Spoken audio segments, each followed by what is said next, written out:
النهاردة بقى الفيديو بتاعنا تحفة.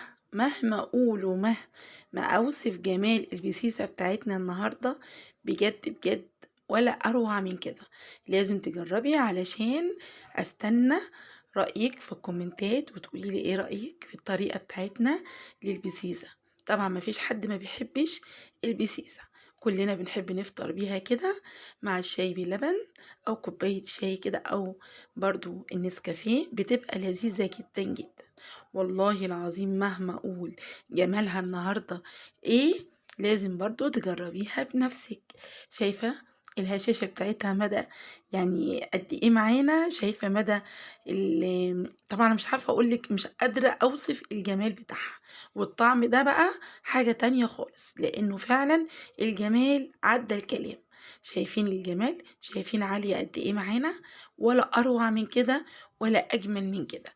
لازم تجربيها، وهنعمل مع بعض كمية كبيرة.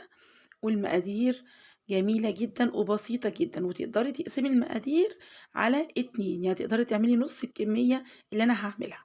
معايا النهاردة 5 بيض، ومعايا 2 كوباية من السكر، كوبايتين من السكر، وكوباية زيت وفانيليا، وكوبايتين من اللبن.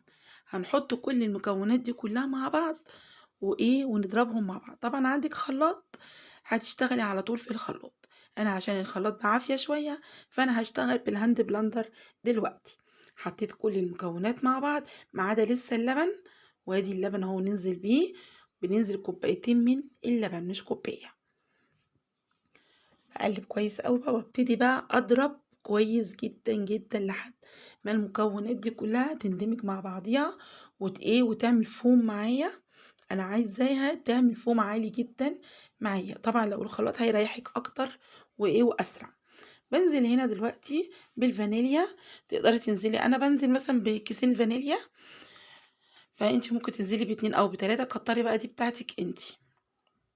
حطيت تاني فانيليا تاني دلوقتي. ننزل هنا بقى بالدقيق بتاعنا. معايا 4 كوباية من دقيق الذرة، وكوبايتين من الدقيق العادي، ومعايا كيس من البيكنج باودر ورشة ملح.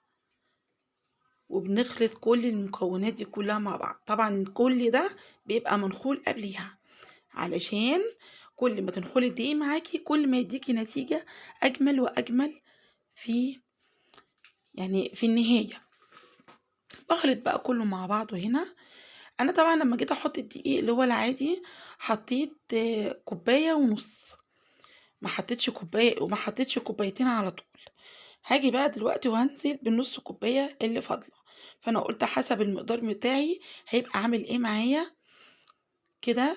بس انا عايزه بقى عايزه الدرجه بتاعه الكيكه دي معايا، يعني زي ما انت شايفه كده.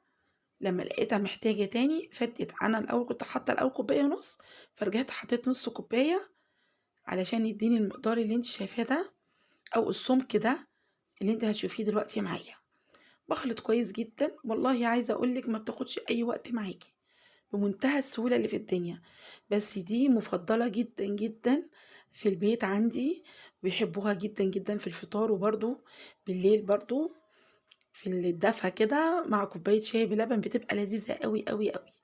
وانزل بقى هنا معايا بالمكونات بتاعتي كلها بالصينية. الصينية بتاعتي اكبر حجم عندي، يعتبر 30 في 40 اصلا لانها كبيرة جدا الصينية بتاعتي. بنزل، خلي بالك احنا حاطين الدقيق الذرة الاصفر، انت تقدري تحطي الابيض او الاصفر، دي بتاعتك انت، بس بتجيبيه ناعم مش بتجيبيه خشن، لان في منه كده وفي منه كده. انا حاطه اللي هو الدقيق الاصفر، دقيق الذرة الاصفر الناعم.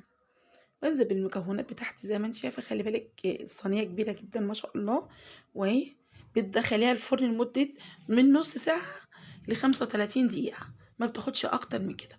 عايزه اقول لك طراوه ايه وطريان ايه وطعم ايه ملهاش حل.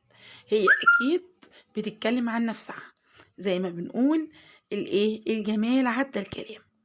ويا رب يكون الفيديو بتاعنا عجبكم النهارده، و... والبسيسة بتاعتنا تعجب الكل.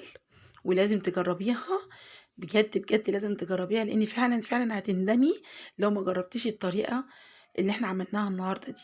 هتعجبك جدا جدا جدا. وطبعا ما تنسونيش باللايك والاشتراك بالقناة علشان يوصلك مني كل جديد. واسفه يا جماعه جدا لكل اللي سأل عليا، اسفه جدا جدا للتاخير بتاعي، ومتشكره جدا جدا لسؤالكم عليا. ربنا ما يحرمنيش منكم ابدا يا اغلى واعلى عيله في الدنيا، عيله رانيا ميكس. ربنا ما يحرمنيش منكم ابدا يا حبايب قلبي.